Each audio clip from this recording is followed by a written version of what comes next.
ಅವನನ್ನ ಕೊಲ್ಲುವುದಕ್ಕೆ ವಿಪುಲವಾದಂತಹ ಅವಕಾಶ ನಮಗೆ ಕಲ್ಪಿತವಾದರೂ ಪ್ರತಿ ಬಾರಿಯೂ ಕೈ ತಡೆಯುತ್ತಲೇ ಬಂದವನು ನೀನು. ಯಾಕೆ ಹೀಗೆ ಮಾಡಿದೆ ಅಂತ ನಾನು ನಿನ್ನಲ್ಲಿ ಕೇಳಿಲ್ಲ. ಕೃಷ್ಣ, ನೀವೇನೇ ಕಾರ್ಯ ಮಾಡಿದ್ರು ಫಲವಾದಂತಹ ಒಂದು ಕಾರಣ ಇದ್ದೇ ಇರ್ತದೆ ಎನ್ನುವ ವಿಶ್ವಾಸ ನನಗುಂಟು. ಹೀಗೆ ದಾರಿಯಲ್ಲಿ ಬರುತ್ತಾ ಇದ್ದಂತಹ ಕಾಲಕ್ಕೆ ಪಾಂಡವರು ಸಿಕ್ಕಿದ್ರಲ್ಲ, ಮಾಗದಿಂದ ರಕ್ಷಣೆಯನ್ನ ಪಡೆಯುವುದಕ್ಕಾಗಿ ಹೋಮಂತಕ ಗಿರಿಯನ್ನ ಏರಿ ಅಂತ ಹೇಳಿದ್ರು. ಅವರ ಸೂಚನೆಯಂತೆ ಹೋಮಂತಕ ಗಿರಿಯನ್ನ ಬಂದು ಸೇರಿದವರು ನಾವು. ಆಹಾ ಆಹಾ, ಎಂತಹ ಅದ್ಭುತವಾದ, ಎಂತಹ ರಮಣೀಯವಾದಂತಹ ಪ್ರದೇಶ ಅಲ್ವೇನು.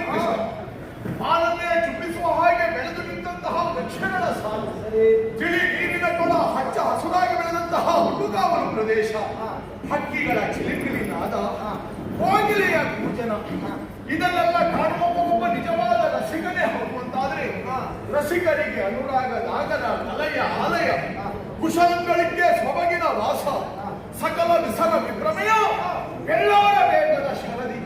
ಕೃಷ್ಣ, ತಂಪಾಗಿರುವಂತಹ ಗಾಳಿ ಒಂದು ನಮ್ಮ ತನುವಿಗೆ ಅಪ್ಪಳಿಸಿದ ಕ್ಷಣ ಏನೋ ಒಂದು ರೀತಿ ಚುಮು ಚುಮು ಚುಮು ಚುಮು ಚಳಿ ಚಳಿ. ಈ ಚಳಿ ದೂರಾಗಬೇಕಾ?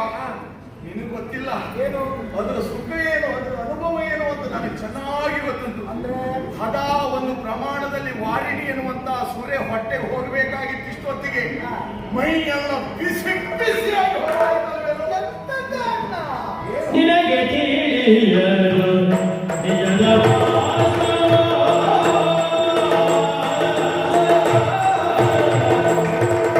ನಿನಗೆ ತಿಳಿಯಲು ನಿಜದ ಮನೆಯು ಸುಟ್ಟರು ನಗುವೆ ಅಗ್ರಜ, ಮನೆಯು ಸುಟ್ಟರು ನಗುವೆ ಅಗ್ರಜ.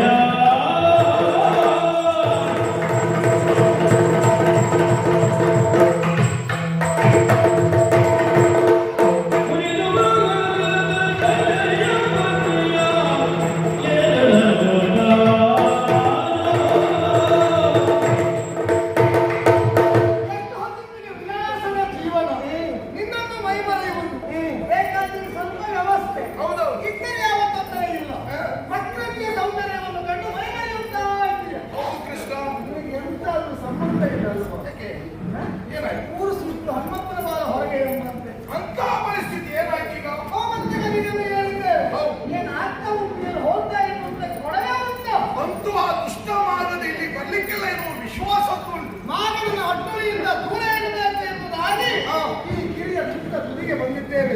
ಅದು ಪ್ರಕರಣ ಈಗ ಹಾಗಾಗಿಲ್ಲ. ಏನಾಯ್ತು? ಅಣ್ಣ ಮಾನದ ಮನೆ ಬೆಂಕಿ ಸುಡಲಿ ಮಗನ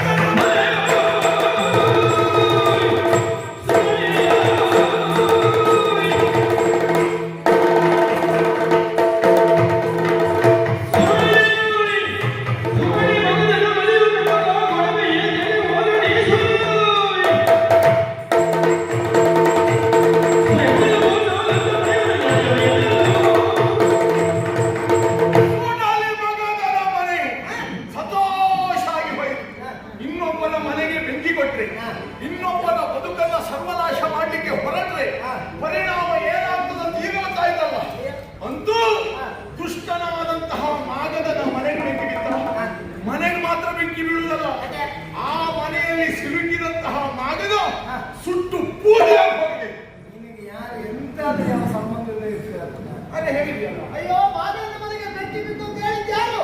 ಮಾದನ ಮನೆ ಬೆಂಕಿ ಅಂತ ಹೇಳಿದ್ರೆ ಯಾವ ಲೆಕ್ಕದಲ್ಲಿ ಆಲೋಚನೆ ಮಾಡಿದ್ರು ಮಾದನ ಮನೆ ಬೆಂಕಿ ಬಿತ್ತಂತೆ ಆಗುದು. ಹಾಗಲ್ಲ, ನಾವು ಕಿರಿಯ ಪುಟ್ಟ ತುದಿಯಲ್ಲಿದ್ದೇವೆ. ಕಿರಿಯ ಯಾವಾಗಲಿರುವಂತಹ ಮಾಗದ ಅಲ್ಲಿರುವ ಕರ ಗಲಗಳನ್ನು ಒಟ್ಟುಗೂಡಿಸಿ ಕಿರಿಯ ಗುಣಕ್ಕೆ ಬೆಂಕಿ ಇಟ್ಟಿದ್ದಾನೆ, ಹಿಂದಕ್ಕೆ ಬಂದಿದ್ದಾನೆ. ಇದು ಮತ್ತೂ ಒಳ್ಳೆಯದಾಯ್ತು. ಇದುವರೆಗೆ ಅವ ನಮ್ಮನ್ನು ಹುಡುಕಿಕೊಂಡು ಬಂದಿದ್ದಾನೆ. ಅವನ ಕೈಗೆ ನಾವು ಸಿಗಲಿಲ್ಲ. ಮತ್ತು ಅವ ಸಾವನ್ನೇ ಹುಡುಕಿಕೊಂಡು ಬರ್ತಾನಂತಾದ್ರೆ ಇವತ್ತು ಅವನ ಬದುಕಿಗೆ ಇಷ್ಟೇ ಹಾಳಾಗಬೇಕು.